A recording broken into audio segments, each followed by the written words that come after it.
everybody, this is Psychic Medium Kelly Miller, and I wanted to shoot this particular video because a lot of people had questions about salt lamps and why exactly they need a salt lamp, what the heck do they do with a salt lamp, and what the hell are negative ions. So let me explain all of this stuff, okay? First and foremost, the reason why I love salt lamps, and you can see a bunch behind me here.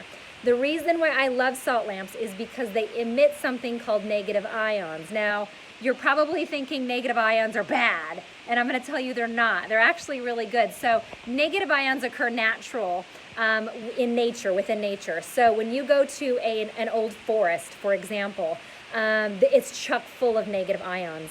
If you go to a waterfall near a lake, the reason why those things feel so relaxing to you is because they're full of negative ions.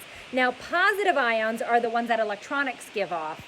And especially in places where there's like office space, things like that, there's a lot of positive ions. So to balance things out, you want to get out in nature and get those negative ions. And that is so what's awesome about salt lamps in particular, because they do help to produce more negative ions. So let me be real, it's not like it's an overly huge amount, but it's still something.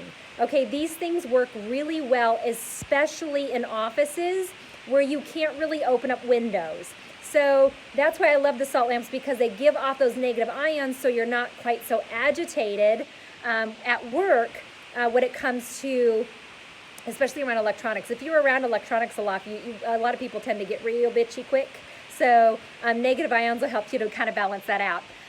The other thing is that the negative ions also help with serotonin, melatonin, all those things in the brain that are very positive for us. So long-term use, they will eventually kind of help you a little bit with that anxiety. They'll help you out with sleep, things like that.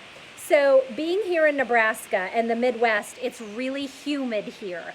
So in the summertime, I'm going to tell you, you're going to want to keep your salt lamps on like literally overnight if you can help it. Now, I know some of you like to have salt lamps next to your bed, which is great, but here at Awakenings, we also offer dimmer switches. So that way, at nighttime, it's not blazing on when you open up your eyes, because I had issues with this personally, where I had my salt lamp next to my bed and I'd wake up at 3 in the morning and I'm like, daylight, daylight. So I learned to put a dimmer switch on it so it's not quite so bright.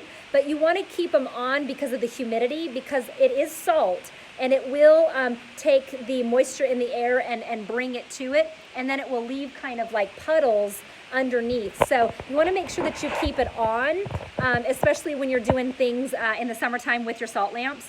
Wintertime, not so much. You don't need to worry about keeping them on, but really the only reason why you just keep them on is because of the pretty. Excuse me. It doesn't make it any worse or better if you have the light on. It's just a pretty. So here at Awakenings, we sell them anywhere from $20 to $49. The wholesaler that we get them from is a trusted retailer or a wholesaler for us. So we know that the cords aren't going to fry out. And these are real salt lamps. Now, they're called Himalayan salt lamps, but they're actually not from the Himalayas. They're actually from Pakistan. That's where they come from. So sometimes people will ask me if these, come from the Himalayas or whatever. They don't. They actually come from Pakistan. The other thing is, a lot of times people ask me if it's real. And I'm like, well, it's simple to find out if it's real. Lick it. So a salt lamp is salty. So there's another option for you. So like I said, I absolutely love salt lamps. I have one in every room.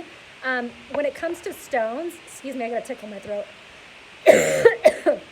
When it comes to stones, bigger isn't necessarily better when it comes to crystals, but it is when it comes to salt lamps. You want to get the bigger salt lamp, as big a salt lamp as you can, that you can afford in a big space. So really, sorry, I got that tickle in my throat, guys. Thanks, Curtis.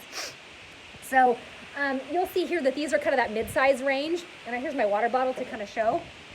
So it's about that mid-size range. That's really good for a living room, bedroom, things like that, office space. That's pretty much the average size. We have some bigger ones here at Awakenings, the big kahunas. So if you have a large living room area and you spend a lot of time there, that's when I would suggest getting a big one. So But really, I love salt lamps. I have one in every room, and I highly recommend that if you don't have one, get one. They come in different shapes and sizes, and you can see here, I got one that's like a tulip shape, a ball. I got some here that are even like in a bowl, things like that, which the little lamp is down there. We also have them as night lights. They work great for kids' rooms too. So like I said, I just wanted to kind of let you guys know about that. If you do purchase them here at Awakenings, we also do have some informational packets about them and how to take care of them and stuff like that. So if you've ever been on the fence about getting a salt lamp, I personally and highly recommend getting one. So thanks for watching, guys. Take care now. Bye.